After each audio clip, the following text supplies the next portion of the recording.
They set me up. Malicious prosecution, the Victorian Police, superintendents, inspectors, senior sergeants, senior constables, detectives, commanders, area commanders, divisional commanders, even Graham Ashton, the Chief Commissioner of Police, including the LGBTI GLOW liaison police officers and her commander, all set me up because there is no such law as homophobia in Victoria. The fix is in.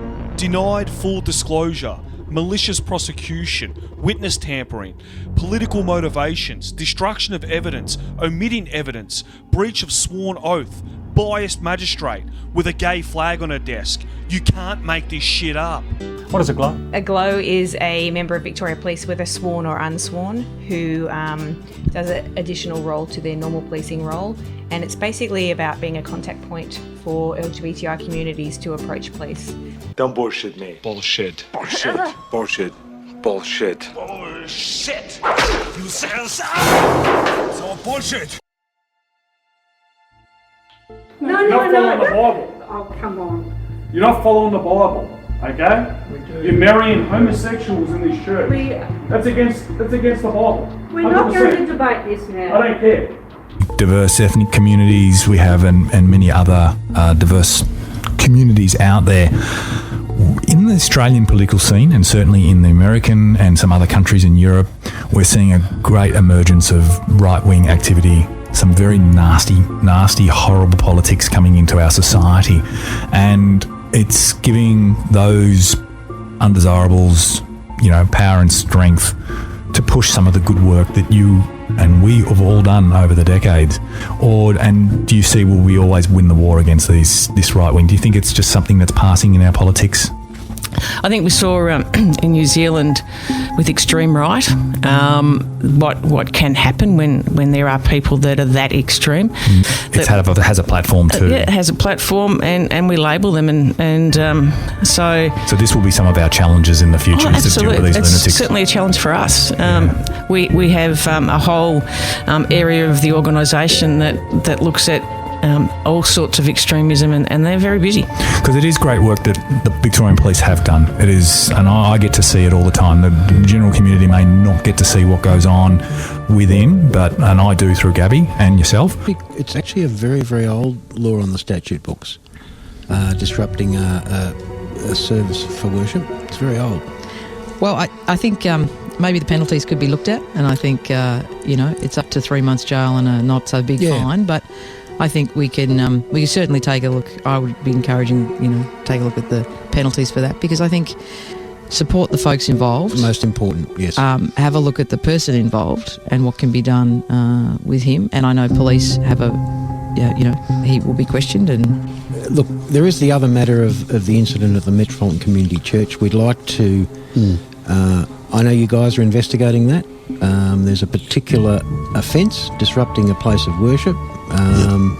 Don't want to give any of the, a lot of our community are not so aware of this, but I'd like, to invite you back in a month's time to talk to us about how that investigation has gone, how the IBAC investigation has gone, to bring our community up to date. I think it's important. I want to thank everyone for coming, especially Fraser Anning, come all the way from Queensland. Senator Fraser Anning.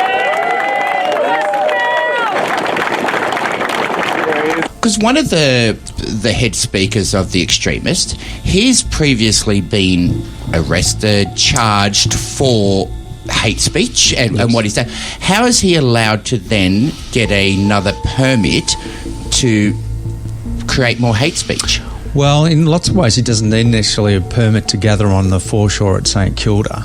We should look at something like that, I think, but at this point in time, that's not required. He can go ahead and do that. When does freedom of speech cross over to hate speech?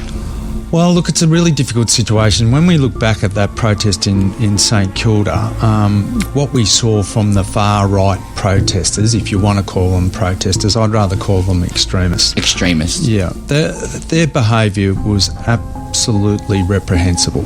There's no place for racism here in Melbourne or in Victoria. And I'm really proud of the fact that Victorians actually speak out about this and protest against it. If we don't have enough police there, we tend to see that the two sides, and I don't like calling it sides because there's no equivalence between the two. We've got far-right extremists on one side and the majority of people on the other side are protesting against racism and fascism, and I think that's a worthy pursuit. But nevertheless, we do need to have big numbers down there to keep the peace. So, you probably don't align with who you're trying to protect or what you're doing, but you're employed there to protect everybody. Well, it's important that everyone's kept safe, and I think that's our job. But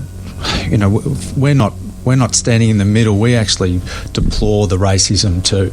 We'll be ready for it again on Australia Day if anything. Yeah, I was going to say up. 2 days until the National Day. Do you think are you expecting big numbers to protest in the cities and suburbs? We know we'll have a protest from the Aboriginal community around Invasion Day. Yeah. So we'll have some large numbers of police in and around the city just to make sure everyone's safe during that protest. But we don't know of any far-right extremists being involved on Australia Day, but it wouldn't be surprising to us, and we'll certainly be ready for it. And Gabby Glow's been... Gabby Glow, it's not her name, but that's what I call her, Gabby Glow. Gabby Glow. Has been flat out this week. Have a look at the person involved and what can be done with him.